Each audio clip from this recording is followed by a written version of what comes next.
Today, I want to talk about a topic that is very near and dear to my heart because I am someone who has a lot of experience in this.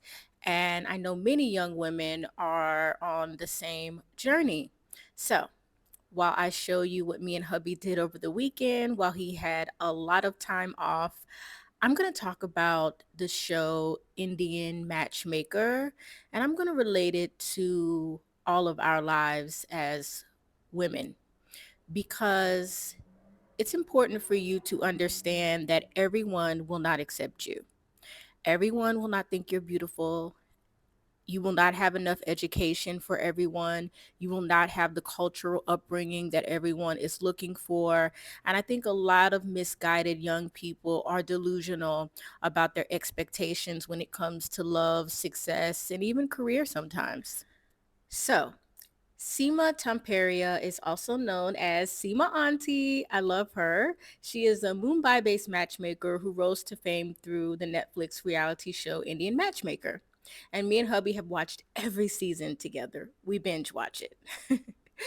So, some of the viewers find her to be charming and entertaining, and others have criticized her for perpetuating problematic stereotypes and regressive social norms. And so, here's some of the reasons that they don't like her, and I'm going to kind of give my interpretation of the issue. So, one thing is reinforcing patriarchy. Now, we hear this all of the time from many, many women who are more on the feminist side, on the liberal side.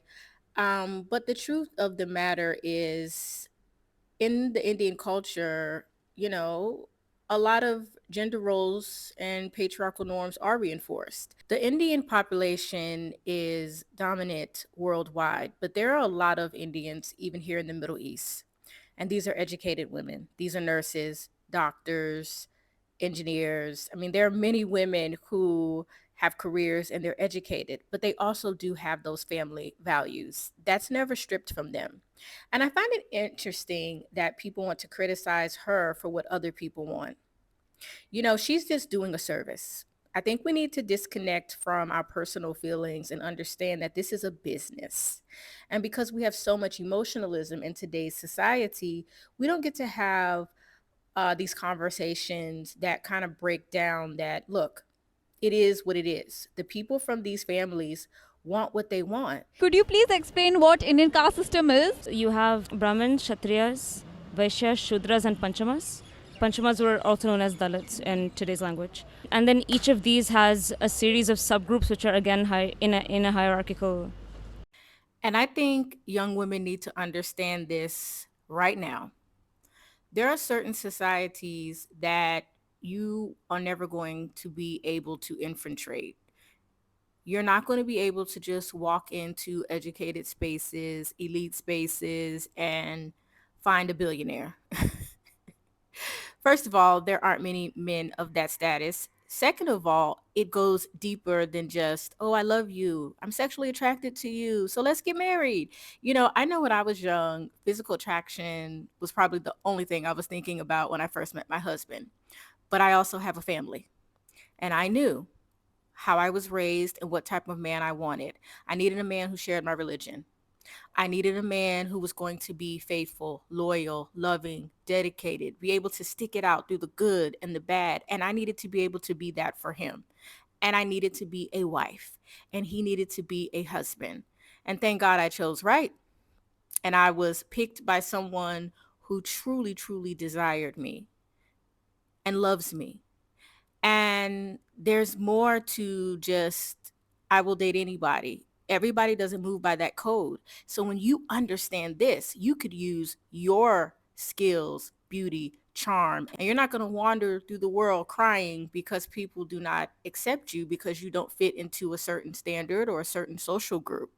And I think this is where we go wrong, especially in certain cultures and certain races. We do not teach women how to find a good spouse, how to entertain good men. Your family's supposed to do that. If it is in the same caste or same community, it's easy to adjust. In love marriage, it's okay. Any caste, anything is okay because that is a love marriage. You always see the upbringing, the environment, the family values, everything. Auntie Sema is also criticized for colorism issues. Now, it's not her problem if someone wants a fair woman or fair man, or if they want someone from a particular background, religion, region, or language. We all have preferences. I definitely would not, would not have married a man that does not share my faith. And I do not apologize for that. You are not going to overcome traditional beauty and cultural standards. You're wasting your time. You might as well have confidence in who you are, what you believe in, however you look, if you're trying to improve or whether you feel you're at the right place health-wise, beauty-wise, and just get over the fact that you are not going to be accepted by everybody, and you don't have to be. You only need one person to see your skills and your talents to get a great opportunity in a job. You only need one man to think you are the finest woman that he has ever seen, that he would want to be with. You only need one person to see the value in you to open a door. And it's important to recognize that traditional beauty and cultural standards are arbitrary and they're subjective. The one size fits all is not going to work for everyone because every culture has specific beauty standards that are based in features such as skin color, hair, texture, or body type. You know, certain cultures embrace curvy women, certain cultures embrace more fair women. You're just not going to beat this war, okay? You're not going to beat the war and you're not going to win the battle either. You're just going to become frustrated and depressed. Use what you have to get what you want, because what are we about on this channel? We're about results. We're not about talk. We're not about talking about other people, worrying about their problems when we have our own. We focus on what we can do to overcome some of the barriers in life. And I think this show reflects that people have certain standards. Now, whether they can actually meet them or not, a lot of them never do because they don't like Auntie Sema's view that you only get 60 to 70% of what you want in a spouse or in a marriage. And I say that's life. You know, I've had jobs, entrepreneurial opportunities that I've always wanted my whole life. And believe me, it still wasn't 100% good.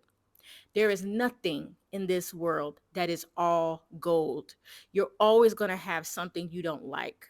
Many people have overcome traditional beauty and cultural standards by focusing on their strengths and using them to their advantage.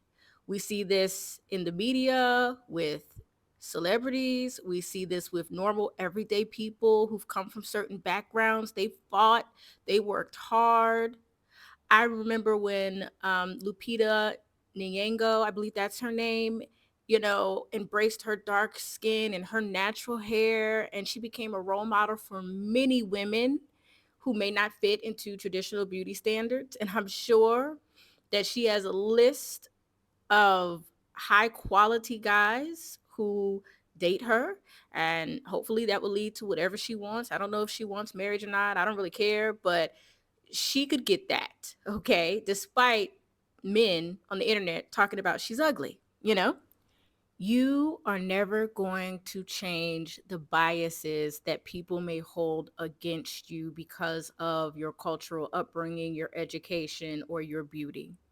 I remember my father told me this, and I've said this on my channel before. I don't know what video, but he told me, we were having a deep conversation. And he said, you're never going to stop racism, discrimination, colorism, prejudice, favoritism, or any other ism. You're never going to stop it.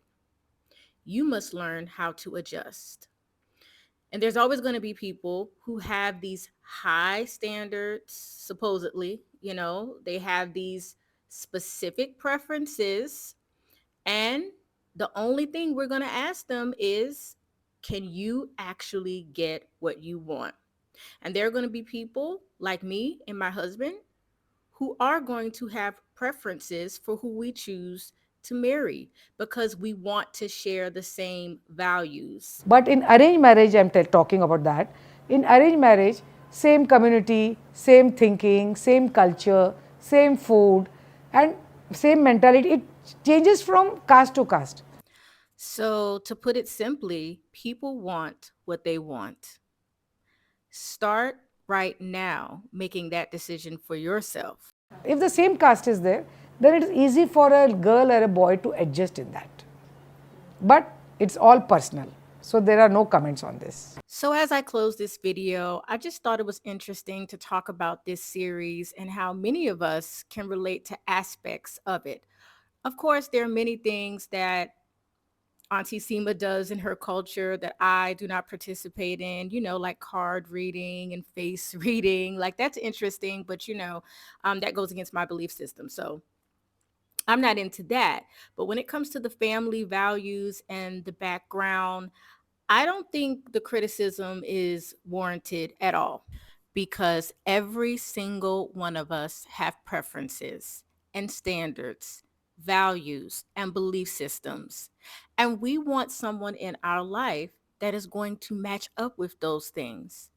And other people have other extremes and cultural practices. But this is not Auntie Sema's fault. This is a result of the wicked world that we live in. So hold on to your faith. Stay positive. Believe that God made you unique and you have advantages over others and you have things that other people don't. Use them.